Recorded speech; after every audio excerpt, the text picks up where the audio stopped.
Andy, we've talked a lot about things like Trump has put in place that is like causing waves and all this other stuff. Yeah. The one thing that he hasn't done so far, which we probably wish he would have done, is get rid of this daylight savings time stuff. It's an ass kicker, right? And Yeah, he's so talked about it, Dave. He's talked about it. Hasn't pulled the trigger on it yet. It is what's holding him back? It's just a fucking executive order. He's governed by executive order. What's holding him back? like I feel robbed. I feel robbed by daylight savings time. I woke up yesterday. I always check my watch data to see how I slept, just 'cause I like to see how poorly I sleep every night, which is always terrible. And so I looked at my watch and it told me that I slept for like 5 hours. And I was looking at my watch and I was trying to check the math. And I was like, how did this happen? And then I realized because I lost an hour to daylight savings that I wasn't aware of. And then throughout the day, I just felt like it became evening too fast. It was like the day slipped away from me. Just that 1 hour screwed up my entire Sunday. I woke up today. I'm exhausted. Like I didn't sleep properly. Like I'm pissed at daylight savings time. Like I'm for the war on daylight savings. I let's just kill it at this point. Yeah. Whatever the reasons, I don't even know if we know the reasons anymore because it's so lost in time. Is it for the farmers? Is it for crime? But like, what's it really for, Andy? There was an article that talked about the nonsense story behind it. I don't pull it up in front of me. I can't give you the history of it. There's a good article that suggested an angle that I hadn't heard before that had no modern applicability and had nothing to do with farming, which is the sort of like default we all go to. And Right. you're like, okay, like why are we still executing underneath this nonsense? So I'll see if I can find that article for us later, Dave. But it was like end daylight savings. And Arizona ended it, and they seem to be doing just fine. Like, just end the fucking daylight savings. Yeah. In fact, the fact that Arizona and I think it's Indiana too, they don't recognize daylight savings is like the fact that you go back and like I talk to a lot of people in Arizona on a daily basis. It's like, is it 2 hours this week or is Yeah, it 3 hours? Where are we at here on yeah, this? yeah. Because I schedule early meetings sometimes, and I don't want to piss them off by having them up at 5 o'clock in the morning. Yeah, So yeah. That's very thoughtful. okay, yeah, Andy, let's jump into things. And boy, was this a weekend for the NFL. Yeah, Like, talk about dominating the news cycle, Andy. Oh, like on Friday, we talked about Max Crosby signing this record deal, and we talked yeah. about some other things. Whoa. And we were like, Miles Garrett, where's he going to go? Turns out all it takes is a little bit of more money, Andy, All and is well. all is well. He loves Cleveland again. It's amazing what money can do for you. But Miles Garrett is staying in Cleveland with a non-quarterback record Yeah. uh, salary. And then late yesterday, Josh Allen gets the most money guaranteed contract. Woo, what a kickoff here, Andy. This has been amazing. This has been great. It is the fun of the off season. It is wild, and I'm pretty sure, Dave. I mean, those were all big ones. And DK Metcalf Oh, trades the Pittsburgh Steelers, Dave. and Geno Smith going to the Raiders. Right. The Seattle has blown up their entire offense. You talked a little bit about it last week about what they're trying to do, and then lo and behold, DK Metcalf gets traded. Yeah. We're completely resetting the landscape in the NFL here, Andy. Yeah, it's exciting stuff. I mean, this is the fun of the offseason, right? I mean, you get these major moves and some pretty significant ones here. Miles Garrett, I think the NFL breathed a sigh of relief about this because, like, everybody in the NFL is happy for him to get paid, recognize he deserves to get paid. And everybody's happy with him staying in Cleveland because nobody cares about Cleveland as a football threat right now. So it's like, hey, keep the most dangerous man in the NFL on the team we don't really care about whatsoever. And everybody's fine with that. Nobody wanted him going to the Eagles or the Lions or Washington because that could have been problematic for the league. So I think everybody's happy that the threat of Miles Garrett is staying in Cleveland where the team will continue to suck and flounder for a little while longer. But yeah, I mean, the big contracts, Josh Allen get deserved to get paid. Glad to see him get paid. And I think the DK news is big. The big question is who's going to throw him the ball in Pittsburgh? Who's pitching that ball? I think they're sticking with Justin Fields. I mean, they're clearly trying to get rid of, they're done with the Russell Wilson experience. I think that was that 5 game end of season losing streak, including the really bad performance in the playoffs, really sealed that deal. So yeah, that and Andy, you're the wide receiver choice for one Aaron Rodgers. Mr. Adams, Yeah, he's going to the Rams. I mean, yeah. talk about like so Matt Stafford stays in LA. They have Puka in the I can't Puka. We'll just call. I'll just say Nakua. Yeah, I love him. yeah, and they're unclear about Cooper Cup, but now they have Adams, and that's a pretty you know devastating wide receiver core for Matt Stafford. If he Yeah. can stay healthy, that Rams team is poised to be in really strong position here. So we still got a lot of great moves, and Andy, the Cowboys they re-signed one of their defensive ends. Really good move on their part, but I was worried that they were going to go splash in the water for some of these big names, and it would just wind up blowing up in their face. So maybe they're executing a little bit of patience here. I don't know, Andy. Maybe there's a strategy, Dave. Oh, I wouldn't go that far, but Yeah. there's some patience or whatever. But pretty exciting time, and now we've got to look forward to the NFL draft here in a couple weeks. Yeah. Yeah, so exciting time. Anything more you're waiting on the NFL here, Andy? I mean, as far as free agency goes, I think there's some of the bigger ones that were kind of out there looming. I think Miles Garrett was a big one, and Max Crosby was a big one. Those are done. I think there will still be some trades that come through. I think there's always teams looking to maneuver ahead of the draft to sort of finalize their draft. I think there could still be some kind of quarterback trade out there. I mean, Aaron Rodgers is still out there, and look, while a Yeah. lot of us think his time has passed, like you were talking about last week, Dave, there are not 32 excellent quarterbacks in the NFL. Someone's going to roll the dice on Aaron Rodgers. That could be significant, right? That could be significant. And he's going to end up somewhere, and that's going to affect the draft selection as well. So there's a couple of shoes yet to drop. I think there's going to be at least one or two more surprises. And in about a month and a half, we're looking at the NFL draft, and everybody thinks they're going to the Super Bowl after the NFL draft. Andy, have Tom Brady and LeBron James killed this idea or given false hope to these people like Aaron Rodgers. Like Tom Brady played in his 40s. Yeah, LeBron James is now in his 40s and he's playing better than he's ever played. Now he just recently got injured.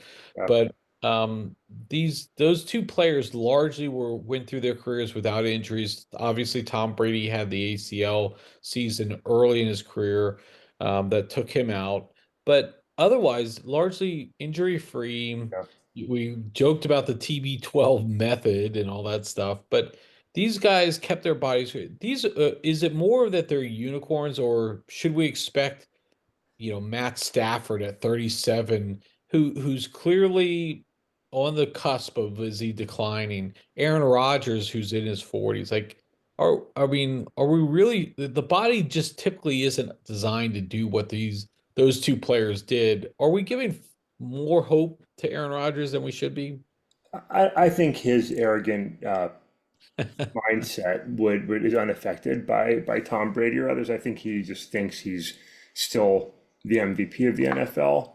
So I don't think that that's necessarily fueling it. All there could be a part of him that thinks, well, Tom did it, I can do it too. In reality, like no matter how good somebody is, you're just not in the same place you were at 40 as you were at 25. I mean, that's just facts. I was reading the Joey Bosa trade or release, and they were talking about how, hey, he's not as young as he was. And it's not as easy to come back from these injuries. I'm like, he's still under 30. I think, when I hear him talk about these guys like they're, aging. But the reality is football is a brutal game. It does a lot of damage to one's body. And basketball too, there's a lot of impact to all that they do out there on the court, 80 nights a year, whatever exactly it is. So yeah, most folks aren't going to be able to play at a professional level into their 40s. I think that's reality. But there are exceptions. There are those that get treated well. They get pampered in the case of Tom Brady a little bit while they're in the league, and they take care of themselves. And I think both LeBron and Tom have a drive that's pretty exceptional. So I would say they are more to the unicorn end than the future of the sports. Okay, well, that's fair enough. Fair enough. So I tend to agree with you on that front. So we'll see what happens with Mr. Rogers and his neighborhood and whether he goes along the way here. So okay, Andy, let's go into our next section here. Um, Canada's got a new leader, Andy. Yeah, Justin Trudeau is out, and in fact, the new head there. I should have had it up. Mark Carney. Hmm? He's going to succeed Justin Trudeau. He's come, coming out of the gates pretty strong, Andy.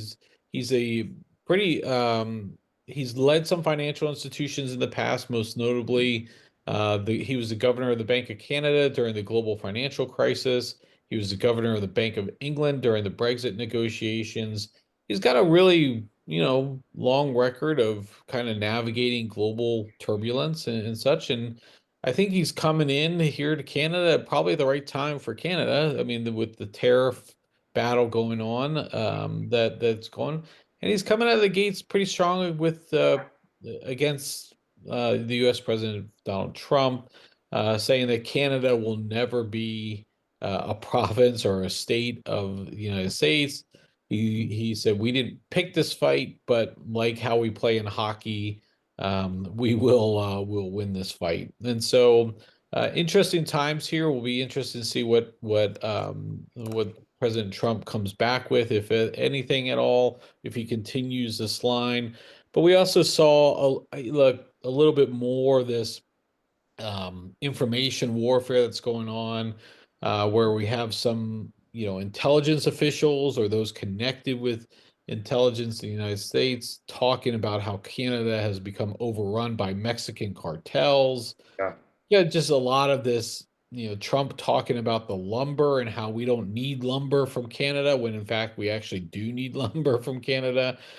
So there's a lot of shit going on here, Andy. What's your thoughts when you saw the change in leadership in Canada? Yeah, I mean, Trump and some of his allies were sort of gleeful to see, Trudeau struggle in Canada, but they've brought in now a leader who, I mean, he's pushed his selection, largely on I'm going to fight the United States and Donald Trump. One, it's just somewhat surreal that the rhetoric between Canada and the United States is what it is today, and that we have a trade war going on between Canada and the United States. Like it's just hard to fathom. Like that's reality. Like, and it was a completely unprovoked, unnecessary U.S. selected conflict. Like this is all just Donald Trump making up a conflict that wasn't there and doesn't need to be there. And like you said, he's coming out swinging. Mr. Carnes, if I'm just going to read these for a second, 'cause I think it's just worth hearing the tone he's taking, because again, this is our friend and northern neighbor, who we've had just great relations with for ever, right? Since they burnt down the White House many years ago, right? And Mr. Carney says, there is someone who is trying to weaken our economy. Donald Trump, as we know, has put unjustified tariffs on what we build, on what we sell, and how we make a living. He's attacking Canadian families, workers, and businesses, and we cannot let him succeed, and we won't. The Americans, we will keep tariffs in place until the Americans show us respect. And he adds, we didn't ask for this fight, but Canadians are always ready when someone else drops the gloves. The Americans, they should make no mistake, in trade, as in hockey, Canada will win. And it's like, it's pretty fiery language, right? I mean, it's pretty in your face. We're going to take this fight on. We're coming at you, Americans. We're not going to back down. And Canada said, hey, this is the guy we want, right? So we have this like escalated tension between our nations, and I don't fault Canada for this. Like I don't criticize Canada for this. We have so much unprovoked aggression from the U.S. Dave, we had on is Thursday or Friday of last week, a congressman from Rhode Island submitted legislation in the House, and the legislation HR 1936. It's titled "To Prohibit Funds for the Armed Forces to Engage in Operations to Invade or Seize Territory from Canada, the Republic of Panama, or the self-governing territory of Greenland." This is legitimate legislation being dropped in the House because American legislators are concerned, as many Americans are, that the president is going to actually involve the military in some of these wild ass ideas that he's throwing around in regards to Canada, Panama, or Greenland. Now, will he actually get there? I don't think most expect him to. The fact that legislation is being proposed to say we will not support this, it just shows kind of where we are in the world of insanity. This is crazy time. And Canada, to their credit, is saying, hey, we're not going to just bend over for you guys. We're going to punch you right back in the face. Canadian people are proud, as they should be, and they're not going to take this nonsense. Yeah, and if there's any indication too about how far the Republican Party has come from just our youth, our 40, the 80s or so. Yeah. There's been a lot of videos circulating online and amongst financial institutions, frankly, Andy. Most notably, JP Morgan has been said to have been sharing video of Ronald Reagan's fair trade or free trade speeches and about why would you do these things to neighbors and allies because it affects you just as much as it affects them, and in some cases more so. And this is really what you're going to see here with this. And Canada, rightly so, is standing up for their things. They do a lot of exporting to the United States, and Yeah, a there's lot. be hurt at on the financial side for all Americans. And frankly, even Trump admitted, I think, over the weekend that a recession may be possible.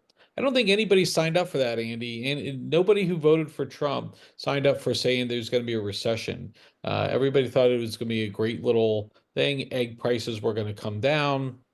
Obviously, we joke about some of the egg stuff, but that's clearly an indicator for some things. Mexico has been holding out. They haven't really been publicly stating what they're going to do in response, but clearly that's going to come too. And so we'll see how these things happen, Andy. Yeah, no, you're absolutely right. Mexico will absolutely respond. Their leader's strong down there, and she's not going to roll over for this either. And Dave, Americans know this doesn't make sense. I mean, a poll from last week, 54% of respondents said that the U.S. will be the primary, the primary country punished underneath these tariffs, right? Over half the country recognize that tariffs aren't good for Americans. And then just keeping up with the chaos of Donald Yeah. Trump. The Drudge Report on Friday was making fun of the yes, no, yes, no, yes, no on tariffs, and we're still there. I mean, the president's still threatening more tariffs. Tariffs are going to go up while he suspends tariffs, and it's like what are you doing? Like for businesses, this is chaos. Trying to understand how it's going to affect them is chaos. Trying to plan for this, extremely difficult. It's just crazy nonsense. And again, 100% avoidable, unprovoked bullshit. And it's just like what are we doing? What are we doing? And then to tell Americans like, hey, we're gonna suffer, but it's worth it. It's worth it. Yeah, yeah. I mean, it's gonna be hard um, to to to rationalize this after some time. So see how this goes, Andy. We'll keep our eyes on this for sure. All right, Andy, let's go into a segment we kind of teased a little bit last week about protests and demonstrations. Yeah, I don't know if you're ready for this discussion today or not, Andy. So sure I'm not. I'm sure I'm not. but we'll see. I mean, maybe we can come back and revisit it, Andy. And I bring it up because Andy, one of the over the weekend, an individual who was leading protests on the college campus at Columbia University was arrested. Yeah. And there's been some discussion about whether that individual is going to be deported out of the country.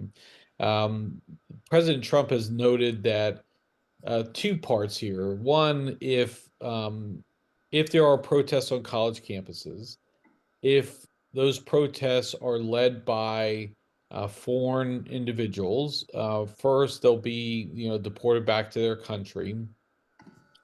If they're outside agitators, for example, there's been some reports previously and connections that some of these groups are being influenced by other nations to stir up protests on college campuses. Really big story a year and a half ago, or I guess a year ago, when these things were blowing up. But they'd be deported to their country or worse, arrested or tried or whatnot. And then for U.S. students who were engaged in these protests, the discussion was whether they should be expelled from their school. Obviously, this has very significant First Amendment rights.